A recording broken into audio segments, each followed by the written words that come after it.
Olá, está no ar mais um Contraponto, o seu programa de debates aqui do canal 15 da NET, na TV Unifra, onde você está sintonizado neste momento. Estamos iniciando mais uma edição do nosso programa, este que debate, que discute temas que merecem, digamos assim, relevância, não só por nós aqui, mas também pela mídia geral, Brasil afora. E hoje, como de costume, temos três temas, três assuntos interessantes que foram assim trazidos à tona pelos meios de comunicação, pelo rádio, pela TV, pela internet, ao longo da última semana. O primeiro assunto deles, eu já vou destacando, o primeiro assunto deles é na área política. Afinal de contas, o PSOL lança a candidatura de Luciana Genro à presidência da República do nosso país. Na sequência, no segundo bloco, vamos falar sobre Copa do Mundo. Impossível não falarmos sobre este assunto à medida que estamos no meio deste grande evento aqui no Brasil. E depois voltamos a discutir uma questão política de novo. Vamos falar de Lula, sim. Aí a manchete é de um dos jornais mais importantes do país. Lula enxerga elite branca no reflexo do espelho. É uma crítica feita pela Folha de São Paulo aí, ao Lula e também digamos assim, ao desenvolvimento da política brasileira a partir do momento que estamos vivendo, as eleições que se aproximam ali na frente. Esses são os temas, os três assuntos que nós destacamos para esta edição. Para que você em casa nos prestigie, estamos com a mesa completa hoje, a equipe está completa, ninguém recebeu cartão vermelho ou nenhuma advertência aqui na nossa mesa hoje. Contamos com a presença sempre à minha direita do professor do curso de Economia, o professor José Maria Pereira, o professor Alexandre Macari, do curso de História, que está a caráter hoje, muito bem vestido, não é? Depois da vitória brasileira, da última vitória brasileira em cima do time de Camarões. À minha esquerda, de volta, a professora Graziela Miolo Cesni, do curso de Psicologia. E também, à minha esquerda, o professor Paulo Ferroni, ele que é do curso de Direito, representa o curso do Direito. Estão todos aqui, como eu dizia, não é? Prontos, titulares, para que possamos discutir esses temas. Veja que eu não represento o curso de Direito. Sou um dos professores. Tá bem. Um dos professores que representa o curso de Direito, professor. Um dos professores. De alguma maneira, sim. Mas tudo bem. Bom, eu abro a mesa falando sobre o PSOL, que lança, então, a Luciana Genro como candidata à presidência da República. Eu vi nas redes sociais, e vou fazer uma breve abertura aqui, muita surpresa com relação a este nome. Por outro lado, os militantes da linha do PSOL, de partidos desta filosofia, aclamaram o nome dela como o mais interessante. Eu abro a discussão para a mesa, não sei quem gostaria de primeiramente se colocar à disposição para falar sobre isso. Pode ser o senhor, professor Ferroni? Pode ser. Eu acho que a candidatura da Luciana, dada a sua trajetória política, eu vejo como uma homenagem à mulher brasileira, que se insere e se engaja e politicamente também, e não vejo nenhum problema com relação à indicação do seu nome pelo partido PSOL. É uma candidata de peso do partido, né? Penso que ela tenha representado legitimamente aqueles que compõem esse partido e não vejo problema nenhum. Me agrada muito a notícia de que uma mulher concorra novamente à presidência e, embora não concorde com muitas das suas ideias, eu a admiro como candidata, com certeza, a respeito como candidata à presidência. Muito bem. O senhor também respeita a Luciana Genro como candidata? O senhor acha que ela tem um nome representativo na política nacional, professor Pereira? Olha, não, respeitar, com certeza. Só eu divido um pouco, para variar, da posição do professor Ferroni, dizendo que, na verdade, a candidatura dela é uma homenagem para ela. Na verdade, eu acho que é um abacaxi que ela está descascando, né? Porque o candidato original, cujo nome não me lembro, mas o senador pelo Amapá... Randolph Rodrigues. Como é que é o nome? Randolph. Eu sei que ele é bem jovem e tal, até bastante participativo. Mas ele, à última hora, desistiu, até porque é um estado pequeno, obviamente, muito menos representativo, assim, do ponto de vista eleitoral, do que a nossa candidata. Mas eu acho que para ela, Atualmente ela não tem cargo algum, né? Nem no governo. O último foi apesar do pai deputada dela federal, ser né? o governador, né? Ela eles têm uma visão política bastante divergente e ela, mantendo a sua posição, não aceitou cargo nenhum. Competência, sem dúvida ela tem. Mas eu acho que a Luciana vai, na verdade, como acontecia anteriormente, como anticandidata, na verdade. Né? O Lula fez isso durante um certo tempo, mas o Lula já era, digamos assim, um político de projeção nacional. Eu não sei se a Luciana tem projeção nacional. Né? Certamente na região sul, talvez sudeste, mas na região norte e nordeste eu acho que é muito difícil, né, as pessoas conhecerem a Luciana Genro, né? Eu acho que mais no partido, né? De qualquer Realmente jeito no ela partido. vai, por isso que eu disse que eu divergia no sentido, eu acho que ela vai, não quero usar uma expressão chula assim, mas né, boi de piranha, ou bucha de canhão, ou coisa parecida, mas a Luciana, eu acho que, como ela não tem cargo nenhum, né, ela vai para tentar construir o partido, né? Então a gente já sabe, essa trajetória foi a mesma trajetória do PT, né, durante 20 anos, praticamente concorria só para fazer número. Eu acho que a Luciana, infelizmente, vai concorrer apenas para fazer número, né? Mas vai divulgar as ideias do partido, que eu acho que já é uma vantagem. Inclusive na pergunta eu destacava, né? Se é que ela tem projeção nacional, realmente acho que ela não tem ainda esse diagnóstico não podemos diagnosticá-la como alguém conhecida nacionalmente. Nada melhor do que uma candidatura à presidência para se Concordo. tornar conhecida. Acho que nesse sentido, sim, ampliar a visibilidade dela e também do próprio partido, que vem se consolidando ainda. O pessoal é um partido jovem, relativamente jovem, que ainda não tem nenhum expoente em nível nacional, a não ser que eu esteja enganado, mas que eu saiba, que eu lembre, não, professor Alexandre. Apesar dela, né, ter sido deputada federal de Foi, 2013 a 2013. Isso não é pouco tempo, né? Ela tem uma boa caminhada como deputada, claro. mas muito direcionada às questões sulistas, né? Mas também ser conhecida por ser filha e por ter essa rusga justamente com o nosso governador. Mas entre os gaúchos, entre os gaúchos, claro. E como certamente Luciana, isso vai aparecer. Sim, mas a Luciana não tem cargo já há bastante tempo. Há bastante tempo. Então isso em política é mortal. Isso, e como deputada, ela é uma deputada, nós não vamos ficar diagnosticando exatamente, mas ela não é aquela que mais aparece, quer dizer, ela é uma deputada sulista, eu diria assim, né? Ela dá o destaque para cá justamente por toda essa formação dela, né? Agora, ela também, nós não temos assim uma mediatização, uma ampliação da visibilidade dos projetos dela. Ela é bem, posso dizer, tímida até nesse sentido. E Marco, tem mais uma, ela aparecia mais na época da Heloísa Helena, que foi candidata inclusive à presidência. Mas como a Heloísa Helena também ficou fora da política, né? Então eu acho que isso prejudica muito ela. Pois é, professora. Eu acho que ela tem uma atitude corajosa, né? Porque ela assume uma posição de alguém que desiste, né? Não sei bem ao certo se ele desistiu ou foi ela não conseguiu ser reeleita. Eu digo para concorrente nas prévias. Concorrente nas prévias. Eu acho que ele desistiu, né? Nas prévias. Então, acho que é uma atitude corajosa da parte dela, mas realmente ela acho que é mais conhecida por ser a filha do governador do estado, até em nível nacional. E, claro, eu acho que tem um teor afetivo para o santamariense, porque ela vem, a raiz dela é aqui. Né? O avô, um político conhecido, uma pessoa, né, respeitada pela oposição e pela situação, né? Então acho que para a gente tem esse caráter aqui de um certo conhecimento afetivo da família. Agora, em termos políticos, realmente, a gente conhece mais ela pela divergência com a família do que pelos projetos em si, né? Eu estava lendo aqui antes de iniciar a entrevista que ela dá no link que tu traz, né, Michael, como dispositivo para discussão, e ela coloca que ela quer ser conhecida realmente, né, pelas ideias, e que ela quer ser a voz das pessoas que foram para a rua reivindicar, né, no último ano. Então, acho que a proposta, ela sabe muito bem o terreno onde ela está pisando, né? Tem uma questão, né, que a mim não agrada muito, que é a postura do partido, em relação a não se coligar, a não querer, né, ter os seus candidatos, os seus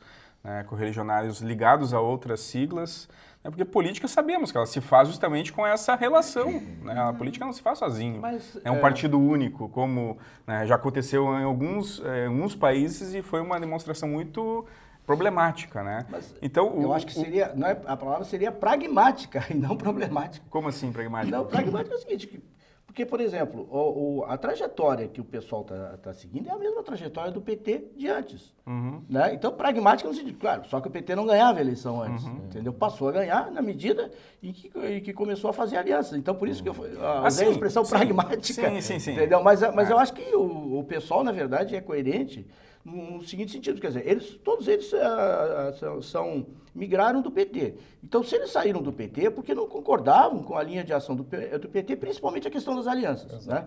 É basicamente isso. Então, agora, não faria sentido, né, eles fazerem a mesma política que eles criticam no PT. Então, eu acho que é coerência mesmo. Né? essa Agora, é a reflexão, olhando pragmaticamente, quer dizer, seria assim, estão entrando para perder. Né? Mas eu acho assim, uma eleição... o candidato ou o partido deixa de vencer, mas ele não perde, na minha opinião, porque de mais a mais consegue uma exposição pública. Né? Eu acho que a gente tem o exemplo do PT. Tudo bem, mas divulgar... Porque um dos slogans do PSOL, pelo menos era assim, é um partido necessário. Bom, todos os partidos são necessários, né, dessa lógica política. É importante ter partido de direita, de esquerda, de extrema esquerda, então... A estratégia de comunicação aí a comunicação. É um partido necessário, ela não é muito feliz. Mas, por outro lado, o que eles querem dizer? Bom, precisamos de alguém bem esquerdista. E eles não são os únicos, é aí isso? tá. Quer dizer, é um partido necessário no sentido, é preciso que alguém retome o lugar à esquerda do que vem se constituindo como... É importante esse contrapeso, né? Muito bem. Faz parte da democracia. Precisamos conviver aí com extrema esquerda, infelizmente com extrema direita, mas faz parte. Ela é interessante também, a própria propaganda política que nós estamos vendo na televisão hoje, não só na televisão, em todos os meios de comunicação, é um incentivo também para que a mulher ocupe mais lugares na política brasileira.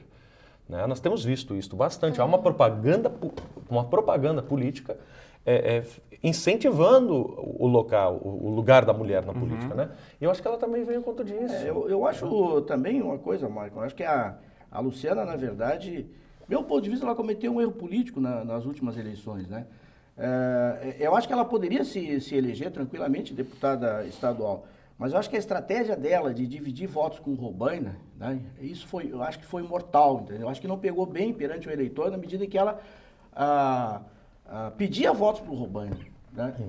Como dizer assim, não, eu sei que vão votar em mim, mas votem um pouco no Robaina também. Entendeu? Ela se achou que tinha mais votos do que de fato ela teria. Eu acho que isso foi mortal, acho que foi um erro político grave. Em cima desse erro, eu lanço uma outra pergunta à mesa, para quem quiser, ou talvez não seja interessante, mas fiquei pensando para mim, ela como uma deputada sulista, que tem uma representatividade aqui, ela possui uma rusga com o governo estadual, com o nosso governador. Muito bem. É política, diga. Exato, é política. Não pessoal. Pois é, mas eu quero chegar aí, quero chegar nesse ponto. Bom, isto não seria prejuízo para ela? Poderíamos pensar que é prejuízo para ela esta rusga? Não seria mais interessante que ela, antes de se candidatar, já há algum tempo, já prevendo a possibilidade de se tornar candidata à presidência da República, não ter, digamos assim, arrumado um pouco a casa, no sentido de, bom, agora eu sou candidata, então vou poder contar com mais efetividade, com mais força, com os votos desta região a qual eu represento? Mas aí... Pois é. Eu não sei o que ele quer dizer exatamente com isso. Tu está querendo dizer que ela voltasse para o PT, que ela pedisse votos para o pai dela? Mas eu acho que aí, Michael, eu acho que ela... Desculpe me atravessar, mas eu acho que é exatamente a questão do PSOL quanto um partido ilhado, assim, né? Ele vive ali tudo bem. E ele precisa sustentar essa visão mais extrema. Mas, gente, não vamos levar assim tão a ponta da caneta de quem é esquerdista e quem é da direita. Vamos pensar que tem gente aí no meio que não sabe o que é uma coisa e outra e que não tem exatamente esclarecido qual é o seu ponto de vista ainda. A formação do voto é um processo contínuo e a fluxo contínuo, quer dizer, eu vou modificando. E uma rusga pode significar muitos votos, sim, a menos desta região aqui, quando muitos que estão na dúvida poderiam migrar para ela. Eu acho pode ser até a mais o contrário. também, pode ser a mais, pode ser a menos, depende muito. Mas eu concordo com o Ferroni, eu também concordo. Mais, eu acho que até a mais. Eu quis porque justamente... ela demonstra fibra, entendeu? Muito ao ponto bem. de contrariar politicamente o pai dela. Mas aí que eu quis chegar. Quer dizer, é positiva ou negativa a rusga? Quer dizer, é aí que eu quero chegar. Pode ser positiva dependendo da argumentação, a fundamentação que ela traz às propostas dela, né? Porque não se pode desconsiderar que propostas ela trará, né? A gente tem que verificar isso, porque por rusga não vai levá-la à notoriedade ou à presidência, longe disso. Mas propostas podem se associar à rusga ou em favor ou contra. E em termos de propostas, que propostas o pessoal traria? Assim? Não, na matéria que saiu, que é a mesma que nós lemos, né? Que realmente é uma coisa muito rápida ainda, provavelmente vão surgir outras. Mas tem uma proposta que, na verdade, não é dela, mas que o próprio PT tinha essa proposta com várias outras e que não implementou uma vez no governo, que é, por exemplo, o imposto sobre as grandes fortunas. Né? Que não passou, não conseguiu. Não apresentou, não na verdade. aprovar. Não, o partido não apresentou. Essa proposta está engavetada, não apresentou. Com a base que ele tem, poderia ter. É por isso que depois nós vamos discutir a questão da elite branca e nós vamos ver quem é que está na elite branca agora, né? Pois é, a questão das propostas a gente não consegue aprofundar ainda. Né? A Luciana não apresentou ainda. Estou falando. Não, porque se a gente vai pegar imposto sobre as grandes fortunas, vamos pegar o Lula também, né? Ah, pois é, também tem fortuna. Também. Muito Na bem, verdade, gente. diz- Entre outros, né? Entre outros. A mídia é hábil, né? Só A mídia para é destacar muito assim hábil. também, né, o A mídia Robaina, da direita é muito Robaina, hábil. que o professor citou aqui, ele já é o pré-candidato do PSOL ao governo do Estado, né? Então, novamente, porque geralmente são sempre os mesmos aqui, né? É porque não tem realmente não tem não muitos- tem alternativa. É Pois partido aquilo pequeno que- ainda. Né? justamente Não, eu isso só que- falei que eu acho, na minha opinião, que foi um erro estratégico dela pedir voto para o Robaina. Tipo assim, vou pedir voto para minha família, não, voto no meu, isso. Então, eu acho que isso foi... pelo menos algumas pessoas que eu falei... Mas ela vai acharam- continuar pedindo voto pro Eu acho Robaina? que não, acho que ela não vai O fazer Robaina isso. foi o mas- marido dela há um tempo. Sim. Como é que... Pai do filho É o dela. pai do filho Claro, dela, né? tudo bem, mas é uma coisa, digamos, é ético, o que as pessoas... Mas a dentro do leitura que- partido, professor. É o que as leituras... Sim, mas aí tu fica com... Como é que chama esse negócio que não pode dar cargo... como é que chama essa palavra? Corporativismo? Não, essa... Nepotismo. Nepotismo, né? É uma espécie de nepotismo político isso, aí fica meio complicado, né? A verdade é que ela vem para se destacar, né? Notoriedade. Não, Porque nem o partido teria condições de assumir agora a presidência do país. Não, para ela, que está Sem chance. na minha opinião, ela está no Ministério do Ar agora. Para ela é lucro. O pessoal E não para o tem... partido, né? O pessoal não tem Tem condições de eleições assumir. municipais depois, enfim. É. Né? Por que o pessoal não tem condições de assumir o país, professor Ferroni? Eu acredito que os quadros do partido não tenham número de pessoas suficiente para imediatamente assumir o Isso país. me leva a uma não outra- falo da capacidade, falo Sim. apenas dos quadros. Teriam que compor com outros tantos. E aí eu pergunto, quem seria o outro partido com o qual o pessoal se aliaria no caso de uma eleição? Nenhum. Nenhum, O não é? próprio PSOL Diz diz que que não se coliga. Diga Se por- cogitou o PSTU até. A não ser que Mas, seja... mas vamos supor, essa discussão entre esquerda e direita, né, é muito complicada hoje, né? Porque siglas não querem dizer nada. Mas Então, justamente... sabe por quê? Porque assim, o pessoal está mais à esquerda hoje. Eu não diria uma esquerda, mas está mais, quer dizer, socialista, digamos assim, tá? Mas quem devia estar bem à esquerda, que é o PCB e o PCdoB, estão mais à direita. Ou mais à direita. Então, sigla não quer dizer nada. Muito bem, mas então eu acho que por isso que essas perguntas me levou a fazer essas perguntas. Quer por dizer, isso que eu coloquei. direita e esquerda aqui nós temos que tomar cuidado. Mas por isso que eu coloquei que é difícil eleger candidatos desse partido para Claro que é. por uma dimensão maior, que não seja de deputado, vereador e tal, porque justamente é um partido que não quer coligar-se não vai conseguir Se fazer alia política. politicamente. Mas não queiramos equiparar necessário, é PSDB importante. com PCdoB, né? Dá para se não, distinguir o muito professor bem quem é de Pereira- direita e quem é de Mas esquerda. eu acho que essa né? estratégia, PP, na minha né? opinião, não é uma Partido estratégia... Progressista, não é uma- Democratas. PSDB, PSB... Não é uma estratégia errada, né? Isso é, para mim, os partidos são uma sopa de letrinhas mesmo. Só, não mais do que isso. Porque em termos de ideologia, não coloca quase todo mundo na mesma panela. Tirando um ou outro, que eu acho que a ideia do pessoal é se diferenciar. Né? E em se diferenciando, o que ela vai trabalhar? Vai trabalhar com as franjas dos eleitores dos partidos grandes. É as franjas que eles vão pegar. E a cada eleição eles vão ficando mais fortes. Isso vai demorar quanto? 20 anos?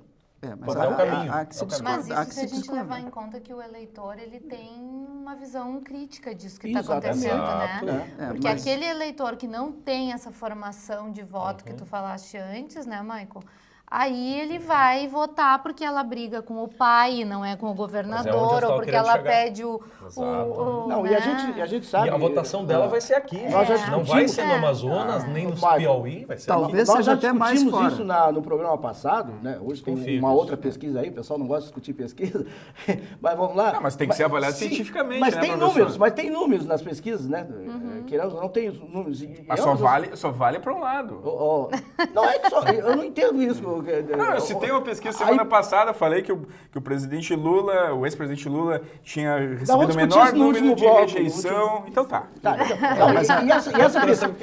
E essa pesquisa, não, só que ela terminou. Só com uma observação também. Essa pesquisa que ele está dizendo, aqui nós discutimos a do Datafolha, que o Alexandre não acreditava. Agora saiu a do Ibope, que nós discutimos, e reafirmou o que o Datafolha tinha dito. Então, quer dizer, os números, no caso, não mentem. Eu quero ver a próxima do Ibope. Mas o que eu queria dizer é que as pesquisas, só dizer, uma ou outra, mostram que é um grande número de indecisos. Isso que está mostrando, né? E gente que vai votar branco ou nulo. Esse pessoal, eventualmente, para não votar branco ou nulo, poderia votar no pessoal. Pois é. É essa pescaria então que está sendo feita. Nós acabamos chegando na minha pergunta. Mas eu acho que não vota no pessoal, vota na filha que tem a rusga com o pai e que o pai é do PT e eu sou contra o PT, então eu voto. Sabe, eu acho que em parte. Mas a formação do eleitor não é uma formação contínua, né, de votar em partido, de pensar criticamente. Sim, mas está pensando em termos de Rio Grande do Sul, né? Mas está se candidatando a presidente. Então, no resto do país, essa rusga ela não deve ser provavelmente nem é conhecida. Mas os candidatos vão utilizar isso. Exato.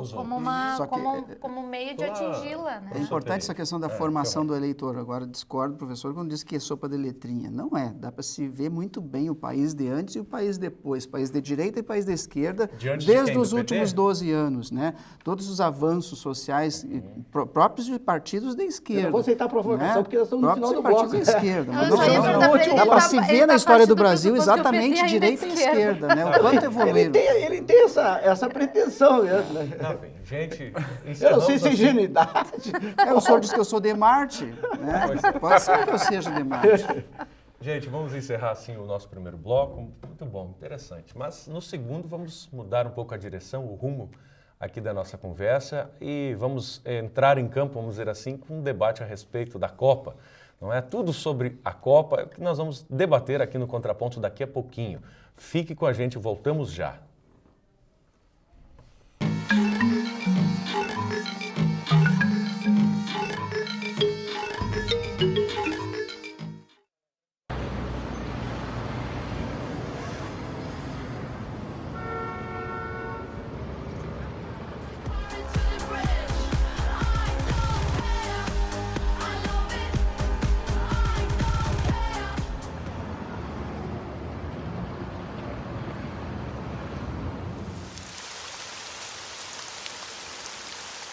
Há situações que acontecem além do mundo virtual. Desligue-se e não compartilhe esse vídeo. Pedrinho é uma criança especial, que enfrenta dificuldades diariamente. Para passar por tudo isso, conta com seus fiéis amiguinhos escudeiros, que o ajudam a vencer cada obstáculo. Sem eles, Pedrinho nunca conseguiria enfrentar o temível dragão, que impede que todos levem uma vida feliz no castelo. Para quem enfrenta um dragão por dia, uma mão amiga sempre é bem-vinda. Por isso, Pedrinho precisa da sua ajuda também. Contribua com a Escola Antônio Francisco Lisboa e transforme a vida de vários Pedrinhos. Tudo que é ensinado na infância reflete no futuro. Por isso, o projeto Acorde com Arte atende crianças que dependem da sua ajuda para aprender ainda mais sobre arte e educação. Assim, vamos construir uma sociedade cada vez melhor. Ligue 32 13 5368 e faça sua doação.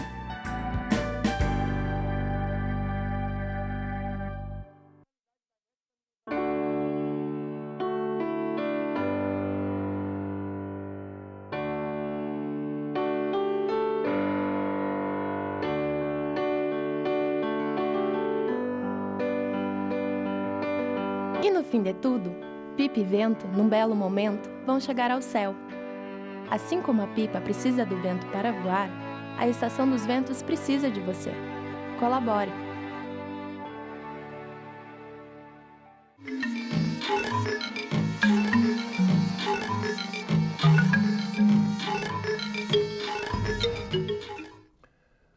Muito bem, de volta, segundo bloco do nosso Contraponto. Agora para falarmos sobre o assunto da hora, não tem como escapar, nós estávamos discutindo aqui no intervalo a relevância da Copa, não é? A Copa que está acontecendo e de uma maneira interessante. Tivemos pequenos incidentes, inclusive uma das manchetes que eu destaquei aos professores para que lêssemos, era de um chileno contando a sua trajetória, a sua vinda à Copa do Mundo. Os chilenos que, inclusive, invadiram o Maracanã, não é? 85 chilenos e hoje estão sendo deportados. Alguns deles foram, outros não foram ainda, não é? Porque invadiram sem ingresso e acabaram assistindo o primeiro jogo deles aqui na Copa do Mundo. Mas este é apenas um dos assuntos, assim como temos muitos outros a destacar, e que são relevantes, assim, podemos chamar atenção para o número de gols, podemos chamar atenção para as equipes grandes que estão indo embora. Hoje é terça-feira, estamos gravando e a Itália então está se despedindo, já podemos anunciar essa informação aqui, ou estamos informando, mas eu não sei, o viés talvez seria não só os jogos, mas enfim, o que está acontecendo fora da Copa, a mobilização social das pessoas que enfraqueceram os movimentos, não é?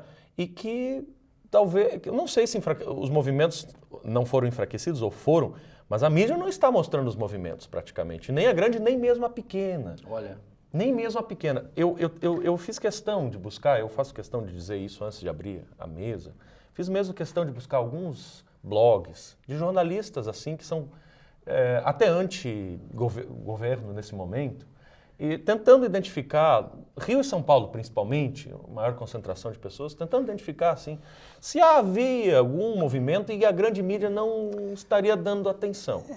Há movimentos, sim, mas nem mesmo os blogueiros têm encontrado ferramentas para bater na Copa.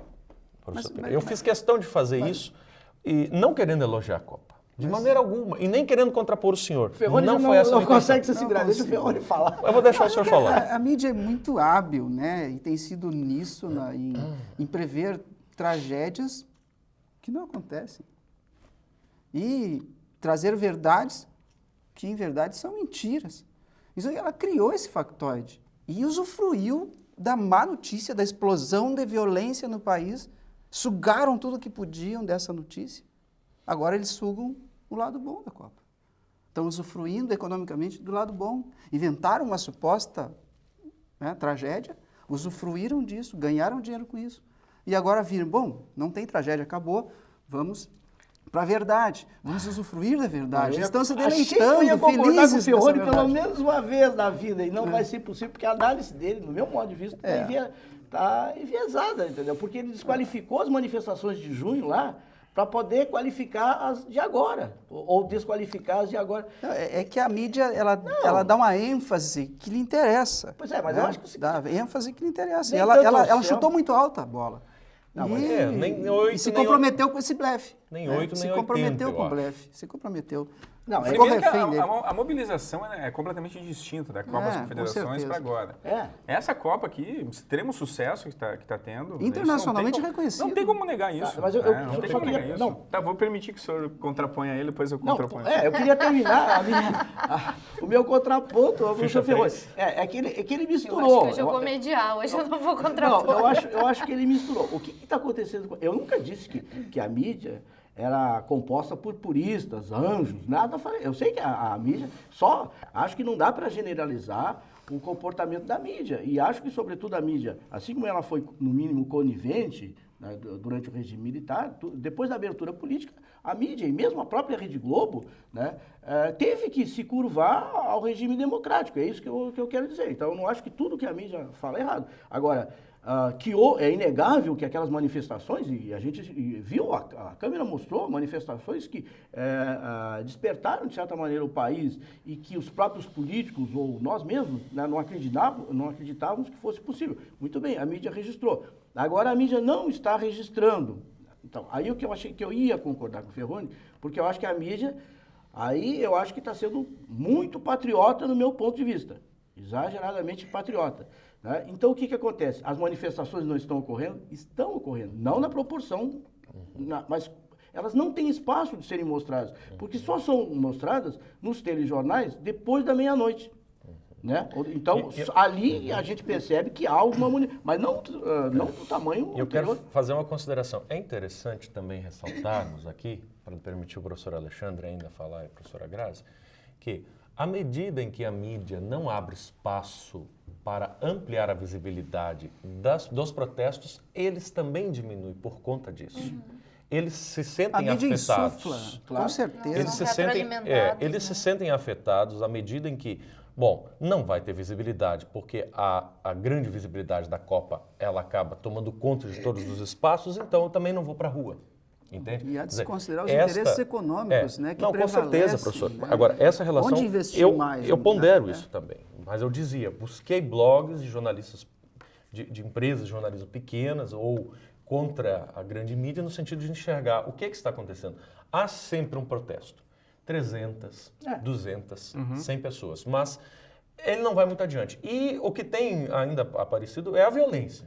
Infelizmente, eles estão saindo para fazer quebra-quebra. E por isso também a mídia tem deixado um pouco de lado, porque os quebra-quebras não estão levando a nada. Ou seja, não está vendo aí uma filosofia proativa ou virtuosa. Quando eu saio para a rua apenas para quebrar, levanto meia dúzia de cartazes e quebro tudo. Tá? Eu quero fazer essa ponderação à medida que eu realmente me aprofundei na busca de informação a respeito disso. Professor Alexandre, por gentileza. Eu já falei semana passada, né, Copa do Mundo, um evento espetacular, tive a oportunidade de novamente domingo, viu, professor Pereira, assistir a grande partida Argélia e Coreia do Sul. Ninguém esperava nada dessa partida, e a partida foi um espetáculo. A elite indo ao campo. A elite branca, né, indo ao campo, né. Então, eu penso que, além do espaço para a elite branca, Michael, né, eu também fui ao espaço chamado FanFest, depois do jogo entre Coreia do Sul e Argélia, que também é um espaço que comporta 20 mil pessoas. Agora, o jogo da Argentina vai ter vai estar lotado, né? Ontem, em Porto Alegre, a gente já percebeu, né, a quantidade de argentinos que estão presentes lá. O policiamento também, a gente percebe também que está bastante imbuído, né, de um controle para evitar que ocorra qualquer tipo de violência, não apenas por parte de manifestantes, como estava destacando, mas por mesmo das torcidas, né? E eu fiquei bastante, né, revoltado, de certa forma, quando eu li o texto que tu mandou para mim, falando, né, um Indiana Jones da vida lá, que conseguiu assistir o jogo. Realmente um aventureiro. Um aventureiro, né? Aqui, o telespectador pode ver essa notícia aí na internet, né? Um aventureiro contando as façanhas que ele fez, um professor, né, que conseguiu driblar toda a segurança, né, aproveitando-se do momento, né, para assistir um jogo da sua seleção e depois conta, né, um texto longuíssimo. Né? É um roteiro de filme. Mas é o que dá. A mídia estimula, se vê estimulada por isso. Né? Agora, a mídia não vi informar que a FIFA vai recolher aos cofres públicos 16 bilhões de impostos. Isso eu não vi em nenhum local da grande mídia sendo noticiado. FIFA recolhe impostos? Sim, 16 bilhões de reais. Sobre vendas de ingressos, por exemplo, tem, né, uma parte que isso não. Agora vem lá um palhaço, né, uma pessoa que não merece crédito, professor ainda. Professor. Fazer isso mais um motivo para ser contra o Chile, viu, isso pessoal? É divulgado. Eu espero que o Michael me dê a palavra, pode me Por já que favor, é contraponto. Por favor. Eu acho que fui eu que enviei essa matéria, porque eu achei muito interessante, entendeu? Interessante no seguinte sentido, né? Em relação à crítica eventual à mídia, né? Porque o que acontece? Óbvio que a invasão do estádio é condenável, tá? Todo mundo foi nessa. Mas a mídia tem por obrigação, e o Michael, que é jornalista, sabe, de ouvir o outro lado. Que geralmente o outro lado, às vezes, aparece bem pequenininho, né? Então, dessa vez apareceu grande. E aí é que eu acho que deve ser elogiada a mídia. Ao contrário do que o Alexandre falou e do que o Ferroni falou, eu acho que aí a mídia agiu corretamente. Porque ela mostrou o outro lado, mostrou as motivações e mostrou elementos que as pessoas não mostram. Mostrou, por exemplo, que esses chilenos que saíram de lá, saíram para pagar um ingresso, até $800 eles estavam dispostos a pagar o ingresso. Só que não tinha os cambistas não vendiam por menos de $1.300. Né? Que é um absurdo, quer dizer, os preços no Brasil... Esses ingressos não estão nas mãos dos cambistas. Não, estão nas mãos dos cambistas, porque eles não conseguiram comprar. Sim, mas os cambistas... O site da FIFA vende ingresso ainda. Mas esses cambistas estão sendo presos, e vocês estão vendo isso a todo momento agora, em vários Eles lugares. acharam por bem de justificar desse jeito. Eu não acredito nesse cara. Ingressos falsos. Não, tu não acredita, mas o que eu estou dizendo... O cara que tem uma atitude dessa não é confiável. Não haverá ingresso para todos os argentinos que estão em Porto Alegre. Se todos resolverem invadir o Beira-Rio... Eu não estou fazendo... Lendo notícias como essa, Mas, professor, Alexandre, eu não estou fazendo isso juízo. incentiva, Eu não estou julgando... É possível burlar o sistema e é Não, tu possível... está fazendo julgamento, juízo de valor. Eu não estou julgando. Eu estou interpretando o que esse site eles fez. agiram e eles tinham, na opinião deles, elementos de verdade. Sim, para mostrar o outro lado. Para mostrar o outro lado, exatamente. Então eles fizeram, quer dizer, fizeram uma coisa errada, mas, quer dizer, diante de todo o esforço que eles fizeram, como é que eles agiram? Né? Mostraram que havia falha. A fragilidade. A fragilidade. Mas então, o professor está certo em mostrar esse outro lado. Só que a mídia também mostrou anteriormente um mega outro lado, da tragédia completa que seria nos aeroportos, nas rodoviárias, no sistema de trânsito, no congestionamento de São Paulo, não sei, 300 quilômetros de congestionamento. Então, essa tragédia foi anunciada. E hoje eles estão mostrando um pequeno outro lado. Concordo, professor, eles devem mostrar, mas é pequeno, é mínimo, perto daquela grande... Né? O Alexandre fala muito em paixão do futebol. Quem fala em paixão é tu, professor. O que motivou eles... Não, ele fala... Não, tanto quem que ele fala de em camiseta paixão aqui. É tu. Isso é mais apaixonado do que isso, colocar a camiseta da seleção. Isso é paixão. Por exemplo, tu não pode fazer uma pesquisa sobre a seleção brasileira. A camisa da Argentina, tu não professor, pode colocar uma camisa usar uma camisa da seleção brasileira e dizer que tu vai fazer uma pesquisa neutra sobre a seleção brasileira. Isso é impossível. Então é paixão. Então é paixão. Tem outra coisa. Então eu, enquanto brasileiro, não posso fazer pesquisa sobre a paixão que transcende as fronteiras. Pode fazer pesquisa sobre qualquer coisa. Então, professor. É uma paixão que transcende fronteiras. Mas eu acho que ele não pode dizer isso. Eu acho que não. Isso que eu fico revoltado com esse negócio de misturar o futebol com a política, com o patriotismo, né? Outro dia eu vi no programa que o patriotismo é o último refúgio dos covardes. Essa frase é muito interessante. Talvez seja até o primeiro. Eu acho que eu não gosto desse negócio de misturar o patriotismo. Porque eu sou brasileiro, então por isso eu tenho que torcer pela seleção brasileira. Se eu não quiser torcer, se eu quiser ser neutro, se eu quiser fazer uma análise crítica, eu não posso fazer, aí eu deixo de ser brasileiro, como o caso do Filipão, daquele jogador. Então é isso que eu acho, entendeu? Revoltante na mídia. Mas eu acho que o que a grande mídia tem mostrado, de modo geral, eu não tenho acompanhado os jogos, assisto os jogos do Brasil e não os jogos das outras seleções. Por ser patriota, né, professor? Por ser patriota. Mas pelo movimento mesmo do quanto a sociedade tem feito uma determinada festa, né, de culturas, né, troca de culturas. Isso eu acho que é o mais válido dentro do campo da Copa do Mundo, né? Agora, eu fico impressionada, assim, Ferroni, com as questões do quanto a mídia ganha poder dentro desse lugar onde tu coloca ela, e aí eu tenho que discordar de ti, assim, de que a mídia, ela tem o poder de dar a Copa do Mundo a catástrofe. Eu acho que, na verdade, sim, a mídia não é neutra, ela anuncia, não que ela dê, ela anuncia. Mas ela não tem todo esse poder, porque, na verdade, isso faz parte das redes sociais. Das redes sociais no sentido não de mídias sociais, né? Mas das relações sociais. Quer dizer, a gente tem... Não é porque a Copa do Mundo está muito bonita, com sucesso, que as questões sociais do Brasil deixaram de existir, né? E acho que a mídia se voltou para... Acho que a gente não pode deixar de levar isso em consideração. Ela pegou um sujeito para fazer um roteiro, o modo como uma espécie tu de roteiro fala... para contar alguns problemas que aconteceram. Não mais Mas do que diante isso. do que ela previa, daquela tragédia que ela preveu, que todo mundo estava assim ensandecido. Mas então, Ferroni, que legal, ela pegou uma pessoa, olha só. Ela então conseguiu só isso, né? Me admira que ela conseguiu só isso. Não é que ela, porque aquilo que ela esperava... Ela expôs o que ela encontrou na realidade. Porque o que ela implantou, Ferroni, ela não conseguiu achar. Os 200 que não entraram... Perdeu destaque em relação a essa única pessoa que conseguiu. Claro. Então é um sistema falho? Passou 1 em 200. Bom, mas quem disse que não, passaram muito mais. Passaram acho que uns 300. Aí que tá, eu acho 82 que... A mídia não está querendo ideia... dizer que é um sistema 82 falho. Ela está foram dando pegos. texto para que nós interpretemos Mas, cada Maicon, um ela como anunciou quiser. que o sistema era falho, que estava falido e que o Brasil não ia ter Copa. Ela vendeu Ela essa anunciou imagem. que ela viu na Ela vendeu, ela se não, comprometeu Ferroni, com essa não, imagem. não. Bom, eu li isso na grande mídia. Ela se comprometeu com a notícia de que a Copa no Brasil seria um caos. Se comprometeu O que com a se notícia dirá do que ela viu Imaginem na na Copa, esse era o refrão. Imaginem na Copa, né? Por favor. Mas eu acho que não é porque Anunciar a que um Copa... cara entrou furtivamente, que graças a Deus ela consegue Ferroni, anunciar nós isso. continuamos Só tendo isso. problemas. Nós continuamos tendo certeza, problemas com certeza. sociais, Sim, políticos, com certeza. econômicos. Agora que o show da Copa do Mundo está muito bonito, está. Né, a gente circula, mesmo nas cidades onde não tem os jogos, a gente vê uma certa... As escolas têm trabalhado as questões de cultura com as crianças. Há um movimento né? muito Há um movimento interessante. Afortunadamente, os jogos têm sido maravilhosos, com muitos gols, coisa que não tinha agora, acontecido. isso não É significa... uma mudança de comportamento. Vejam, o próprio taxista que instalou lá um aplicativo, não sei se no celular, onde, que consegue fazer a tradução simultânea do que a pessoa está falando para atender o estrangeiro. Quer dizer, Mas isso não significa, Ferroni, que os nossos com problemas certeza não, né? deixem de A minha objeção principal é isso. É a mídia, de um modo geral, utilizar a imprensa, né, como uma forma, o futebol como uma forma de alienação.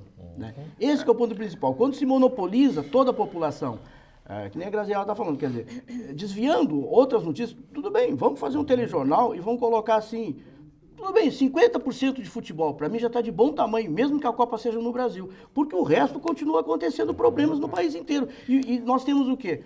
5% se tiver, ou 1% de outras notícias. É tudo futebol. É um exagero. Eu só quero destacar assim, semana passada eu vi a camisa da Alemanha. E os dois colegas aqui da banca falaram que eu era alemão, porque eu torcia contra a Alemanha. Isso, o Maicon falou. Né? Agora eu vi a camisa do Brasil, pô, me chama de patriota. Amanhã, da próxima eu vi a camisa da Argentina. Não, mas você expurgado daqui. Eu só quero dizer que eu estava eu estava me referindo ao Alexandre. E o Alexandre sabe disso, porque essa questão Por mim não, viu, do Alexandre? patriota... Eu sei, professor. Porque a questão do patriota, eu não sou de jeito nenhum contra quem torce com a seleção brasileira. Só falei o seguinte, do meu ponto de vista, eu gosto mais de desfrutar o jogo, né?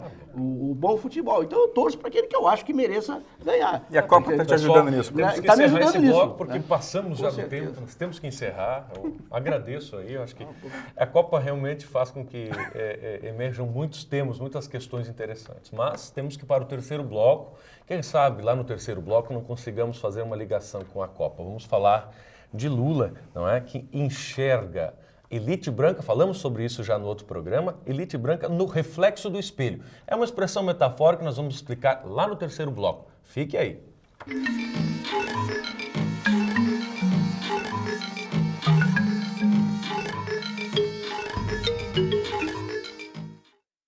Inocência, energia que marca o nosso dia a dia. Cuide do nosso futuro, cuide das nossas crianças, com seu gesto de ternura. Santa Maria avança. Seu gesto pode mudar a realidade de muitas crianças. Colabore com a escola Nosso Lar. A Liga Seletiva se uniu para ajudar e salvar o planeta com Papelito, Metalinha, Super Vidro e Plasboy. Você pode fazer parte da Liga selecionando o material reciclável da sua casa. Entre em contato com a Asmar pelo telefone 3026-9167. Junte-se a nós. 95% de energia elétrica no Brasil é proveniente das hidrelétricas. Cada brasileiro consome em média 200 litros de água por dia. A produção de energia responde por 15% do consumo mundial de água. Até 2020, o mundo irá gastar 55% da energia disponível no planeta. Sua água também é sua luz. Uma campanha do Centro Universitário Franciscano.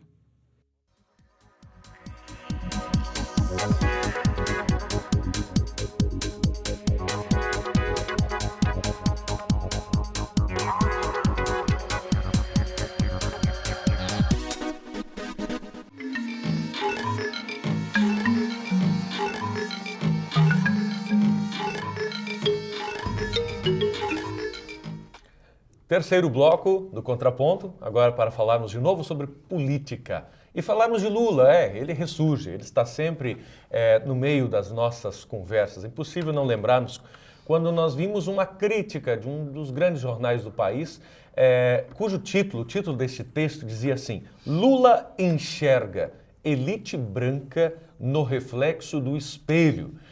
Uma expressão metafórica utilizada pelo jornalista que escreveu este texto, professor Pereira, O que significa o Lula enxergar a elite branca no reflexo do espelho, por gentileza? Olha, segundo a visão do jornalista, quando ele vai fazer a barba ou escovar os dentes de manhã, quando ele se olha no espelho, ele está enxergando a elite branca. Né? Porque, de fato, o Lula hoje faz parte, talvez do 1% mais rico da população brasileira.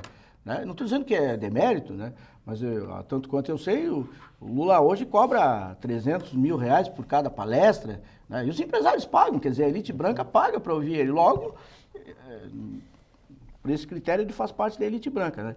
Mas, assim, eu acho que o interessante, né, primeiro, em relação ao bloco anterior, que este é um dos poucos programas da televisão que não dedica 95% ao futebol. A gente está se esforçando, né, para tentar discutir outros assuntos, né, que são importantes e que aparecem, né, a própria a questão política, a escolha agora dos candidatos, como a gente discutiu no bloco anterior, e do próprio PT, né.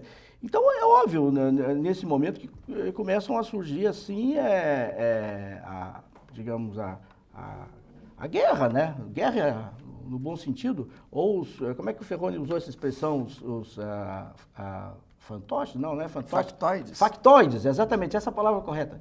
Factoides, né? Então, o caso específico do Lula, só para pegar o contraponto, né? Se olhar a trajetória do Lula antes, ele era taxado de esquerdista, comunista, de todo tipo, né?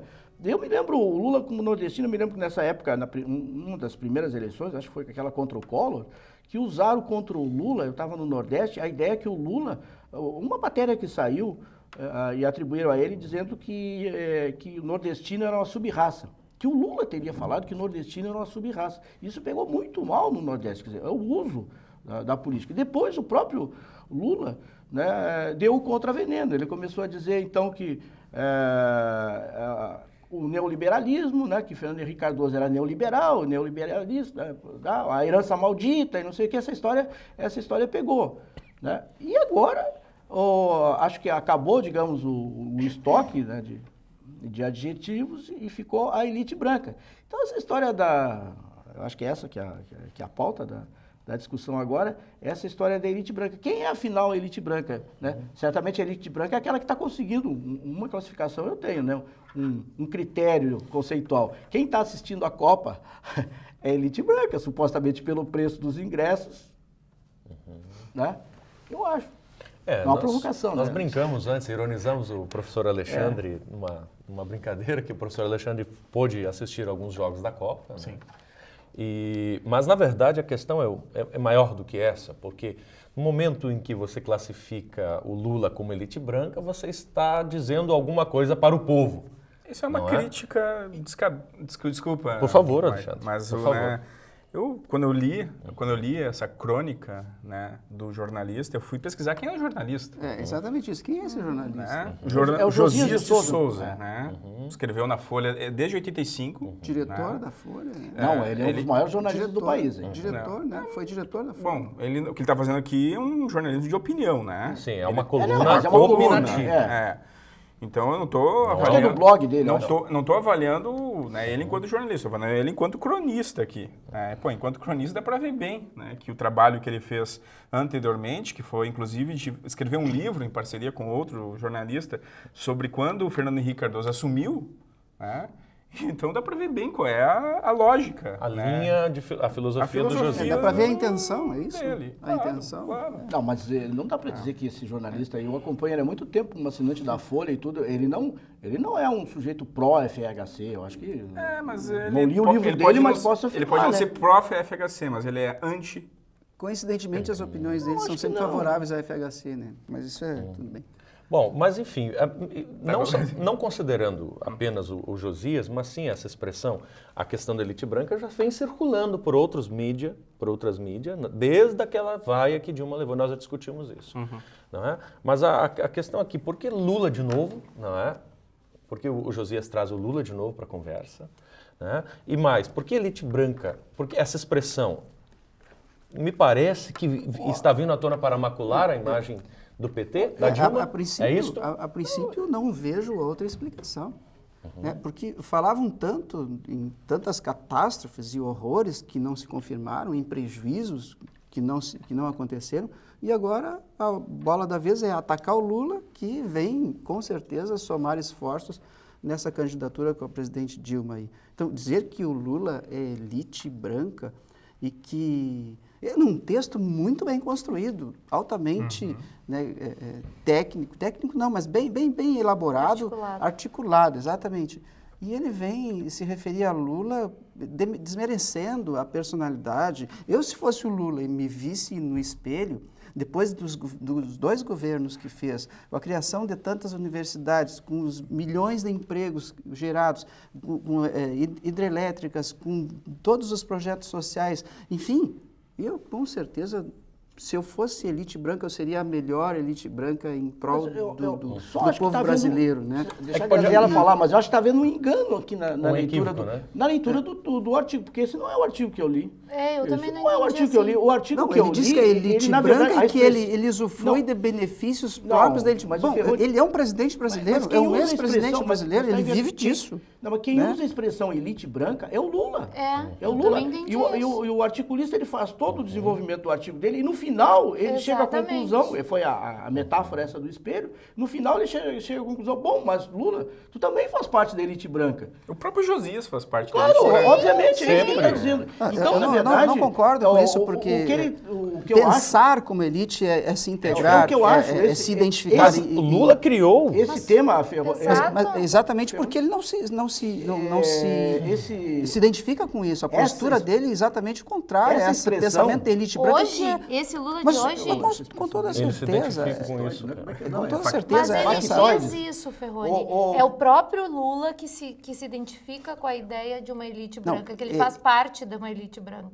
Sim, foi isso que eu entendi do texto. O Ferroni usou antes a expressão... Ele usa essa expressão de elite branca, o jornalista, para desmerecer o presidente, dizendo que ele... Quando a Dilma foi vaiada, que ele é elite branca. O Lula disse que é elite branca que vaiou a Lula. Tudo bem, mas o Lula não disse que ele mesmo é elite branca. Não, mas o articulista disse. E hoje o Lula faz parte da extrema-direita. Não, Ferroni, tu usou essa expressão factoide, né? Que, na verdade, quem usava era o Fernando Henrique Cardoso, usava muito essa expressão factoide. Né? E, no caso, eu acho que isso é um factoide, na verdade, aplicado ao Lula. E tu aprendeu com a mídia. Que ele aprendeu. Pois é. Eu acho essa história essa história da elite branca, que o Lula está usando, é mais ou menos como o Dom Quixote lutando contra moinhos de vento, né? Achando que são monstros que tem lá. A elite branca são monstros. Eu acho mais ou menos uma questão que os marqueteiros adoram utilizar. Primeiro, o que é uma elite branca? Não, nós estamos falando de um termo aqui, mas ninguém... Eu acho que já é uma expressão meio racista, não, entendeu? Pois é, aí que tá. E eu fico pensando se ainda aí que tá. E que não é de autoria do Lula, mas não dizer que ele se insere na elite branca. Olha, que tem gente em casa, certamente, que não sabe o que significa elite branca. Mas tem gente em casa que se acompanha esse programa, e se a gente pedir as gravações do nosso programa, vão ver que o Ferroni, muitas vezes, ele fala na elite. Não, porque é a culpa das elites, que é a culpa... O Ferroni cai dessa... Mas elite branca, o que é? Eu ia perguntar para o Ferroni, vamos comparar então. Ele que deve dizer. Vamos comparar com a maioria negra que se encontra dentro dos presídios. A maioria negra que se encontra nos presídios. Sim, né? É um dado. A elite branca, com certeza, o país se mostra melhor aos brancos. Né? Na história toda do Brasil, o branco tem mais sucesso. Existem brancos mais ricos do que com certeza. Quantos médicos ricos? Negros nós temos? Entendi. Quantos acessos à universidade no curso de medicina nós temos aos negros? Você vê o número de atores nas novelas? Pô, né? Não, mas ele está qualificando só o branco. Agora ele tem que conceituar a elite. Então. Economicamente bem... eu queria entender a elite. A elite, Eu também quero entender. Quem é a elite? Quem é elite que é contra o Lula, que é contra o PT, que é contra o governo? Quem é essa elite? O que se faz aqui é identificar a elite branca. Mas nesse como país, é que se dá a divisão de notoriamente, classes? A gente percebe que os brancos têm mais facilidade. Com certeza. Né? Não fosse isso, nós não teríamos a maioria negra dentro dos presídios. E a elite seriam os grandes empresários do país. E também da mídia, né? Tá. Mas vamos pensar o próprio Josias empresários do país. Mas se a elite são os grandes empresários, por que os empresários querem se reunir com o Lula e se queixam da Dilma, que a Dilma não é muito amistosa? Então, não sei que elite é essa. que quer se reunir com o Lula. E que diz que nunca ganhou tanto dinheiro que nem nos governos dissonante. do Lula. Realmente, os empresários estão satisfeitíssimos com esses 3 governos, né? Eu onde não conseguimos achar a tal de elite. Por isso que eu não entendo, Ferroni, o Lula de hoje como um Lula que não se identifica com a elite. Né, que não tem algum tipo de vinculação com a elite. Eu não consigo vê-lo como essa elite preconceituosa, essa elite que representa o 1% dos mais ricos do país, nos quais o Lula com certeza não se encaixa nisso, e ele não cobra 300 mil reais por palestras. Se for preciso, nós perguntamos a ele quanto ele cobra por uma palestra, mas isso não existe. Quem cobra 300 mil, sei lá, com certeza não é ele. Mas essa elite branca, eu não sei o que vocês têm tanta dificuldade em identificar. É essa tradicional... Vamos citar um gaúcho, Jorge Gerdau. Johann Peter faz parte dessa elite branca, não? Faz parte. Mas ele é assessor do PT, faz parte do Lula. Ele reclamava por conta dos seus bilhões, né? E por conta de sua trajetória toda de articulação e de participação nos colegiados das suas classes, enfim, ele é um articulador. Não vejo dificuldade em porque a criação dessa expressão, a circulação dessa expressão na mídia, nos leva a um confronto de ideias. Primeiro, a expressão parte do Lula, quer dizer, das expressões que ele utilizou. É por isso que eu acho que o Ferroni, por mais que ele se esforçasse, e por outro lado, eu acho que nós colocamos ele numa saia justa aqui, e que ele, na verdade, nem merece. Mas, professor, o senhor disse que ele faz parte da elite branca. Eu não consigo ver. O Ferroni, sabe por quê? Eu não acho que ele faça parte. Eu acho que ele tem uma identificação. Exato. Eu acho que ele tem uma identificação. Mas é um contradiscurso. Na verdade, ele no momento que eu criei essa expressão, essa expressão, essa expressão é um factoide. Essa expressão não tem definição. É só uma forma de tu jogar isso contra o adversário e desqualificar o adversário. E dar um tiro no próprio pé, o que parece que vai acontecer. Nesse caso, provavelmente. Mas quem está se referindo é o próprio jornalista que diz... que ele se vê como elite branca. Ele é o jornalista que diz que ele se vê como elite branca. Ele não se vê como elite branca. O jornalista trabalhou em cima da questão. E ele não usa essa expressão elite branca. Ele não usa a expressão elite branca. Mas tudo bem, Michael. Mas assim, o texto é irônico ao extremo. Tu pega assim, o jornalista... Aliás, é o jornalista que sabe escrever. Coisa rara hoje em dia, coisa rara. Sabe escrever ao ponto de colocar, entre aspas, um termo que a presidente Dilma foi chamada no estádio. Colocou entre aspas. Sim. Certamente esse jornalista fez junto com aquela galera lá. Mas o jornalista corre o risco. Se tu colocar uma expressão chula no teu texto, azar. O leitor pode não gostar, mas mais do que o jornalista disse. Quer dizer, eu acho que é importante. Mas a intenção dele foi isso. Mas nós temos outros textos narrador que trazem à tona essa questão. Por isso que o tema foi trazido que é desmerecer uma pessoa que realmente nunca pactuou com as elites desse país. E com toda certeza se fosse assim não teria... Hoje, Ferroni, mas se fosse assim não teria conseguido modificar tanto esse país. Que eu vejo não é o mesmo que tu vê. Tu sabe o apartamento que o Lula tem em São Bernardo do Campo, na cobertura? Quantos metros quadrados tem? Eu nem sei se é cobertura, sabe o senhor é que está dizendo. Apartamento desse? O senhor disse que 300 mil... que o Lula tem, quanto custa a caminhonete do Lula? Eu acho que, na verdade, quanto que é o salário quanto que é o salário de ex-presidente que ele recebe, tanto quanto o Zé Sarney recebe? Não, mais aquela bolsa da ditadura que ele recebe, né? Acho que tá na faixa dos 5 mil, né? Bolsa da ditadura? Não sabe que ele recebe uma bolsa? Claro, o Lula ficou 20 dias preso para averiguações lá na Polícia Federal, e esses 20 dias depois ele entrou com um processo no perseguido do regime militar e ganhou uma bolsa de 4 ou 5 mil reais que ele ganhou. Era 4 mil e pouco, agora era 4.400, talvez seja 5. E ele ganha troco, acumulando com o salário lá de presidente da República.